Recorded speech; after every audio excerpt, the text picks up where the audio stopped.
श्री स्वामी समर्थ, श्री गुरुदेव दत्त। सर्वात आधी आपल्या चॅनलवर तुमच्या सर्वांचं खरंच खूप खूप मनापासून स्वागत। तर भाविक भक्तांनो, आज आपण गुरुचरित्रामधील अध्याय 14वा बघणार आहोत। या अध्यायामध्ये सायदेवाने आपल्या गुरुला म्हणजेच नृसिंह सरस्वती यांना कोणत्या संकटातून मुक्त करण्याची प्रार्थना केली आहे ते बघणार आहोत। तसेच या अध्यायामुळे आपल्यावरचे अपार संकट सुद्धा हरण होते आणि म्हणून या अध्यायाचे नियमित वाचन करणे अतिशय लाभदायक असते।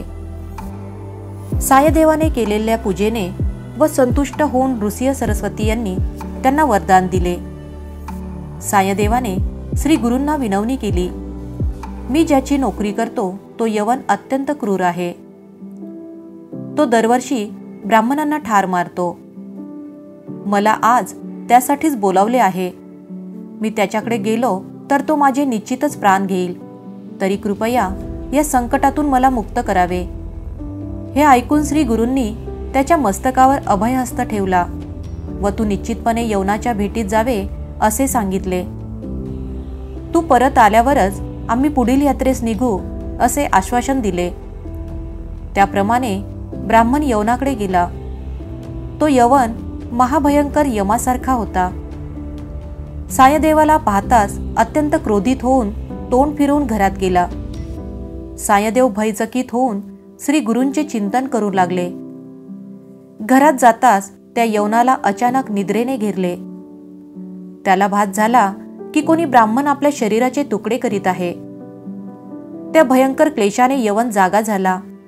त्याने मग सायदेवाला न मारताच त्याच्या पाया पडून तुला येथे कोणी बोलावले, आता लवकर परत जा असे म्हणून त्याला वस्त्रभूषणे देऊन निरोप दिला।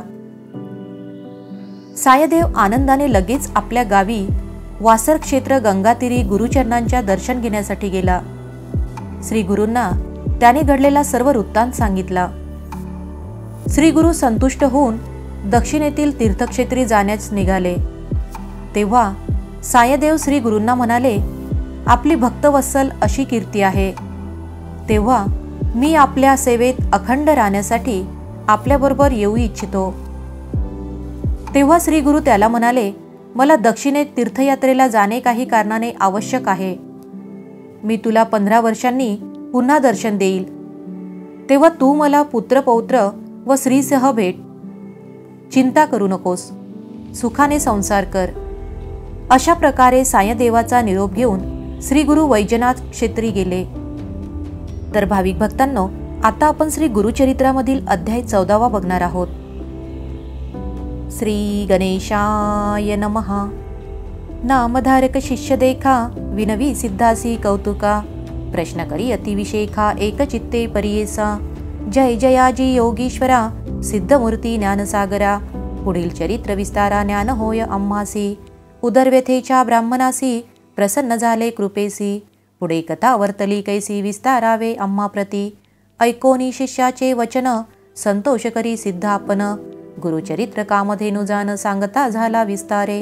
ऐक शिष्या शिखामणी, भिक्षा केली ज्याच्या भुवनी। तयावरी संतोषोनी, प्रसन्न झाले परियेसा। तया सायदेव द्विजासी, श्री गुरु बोलती संतोषी।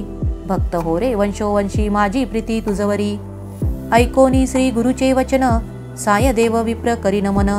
माथा ठेवून चरणी, नमस्कारिता झाला पुन्हा पुन्हा।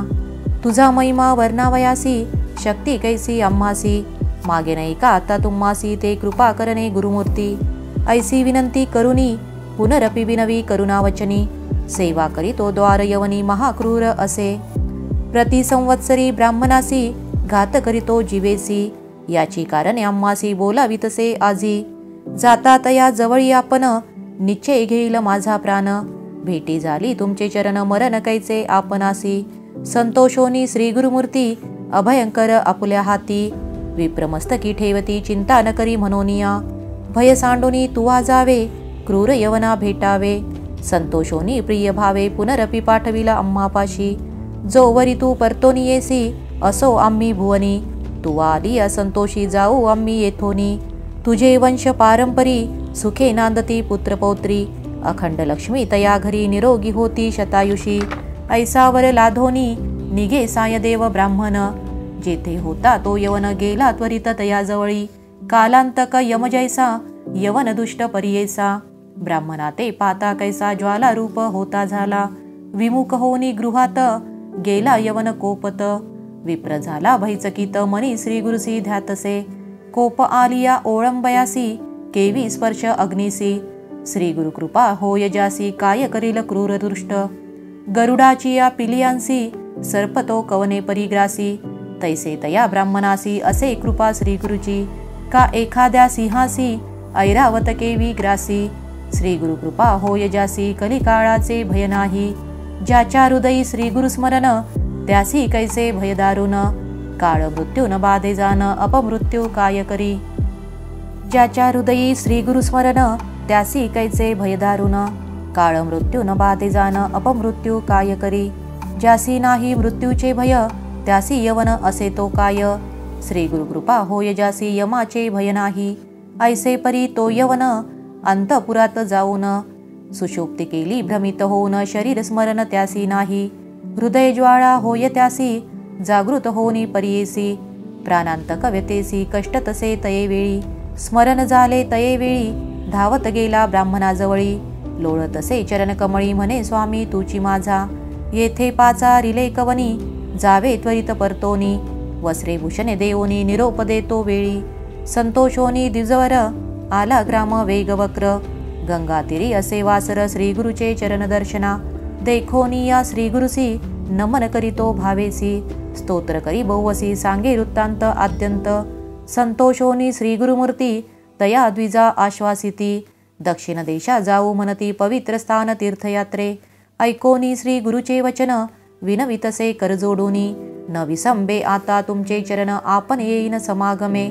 तुमचे चरणाविन देखा राहो न शके क्षण एका, संसार सागर तारका तुझी देखा कृपा सिंधू, भक्त वत्सल तुझी ख्याती आम्हा सोडणे काय नीती, सवे येऊ निश्चिती म्हणून चरणी लागला, येणे परी श्री गुरुसी विनवी विप्र भावेसी, संतोषोनी विनेसी श्री गुरु म्हणती तये वेळी, कारण असे आम्हा जाणे तीर्थ असती दक्षिणे, पुनरपी तुम्हा दर्शन देणे संवत्सरी पंचदशी, आम्ही तुमचे गावा समीपत वास करू हे निश्चित, कलत्र पुत्र इष्टभ्रात मिळोनी भेटा तुम्ही आम्हा, न करा चिंता असाल सुखे सकळ अरिष्टे गेली दुःखे, म्हणून हस्त ठेविती मस्तके भाक देती तये वेळी, समस्त शिष्या समवेत श्री गुरु आले तीर्थ पाहात, प्रख्यात असे वैजनाथ तेथे राहिले गुप्त रूपे, नामधारक विनवी सिद्धासी काय कारण गुप्त भावयासी, होते शिष्य बहुवसी त्यासी कोठे ठेविले,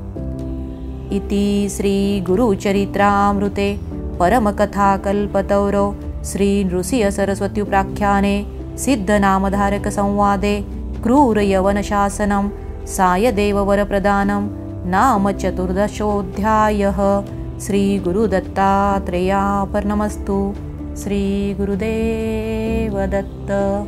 श्री स्वामी समर्थ महाराज की जय।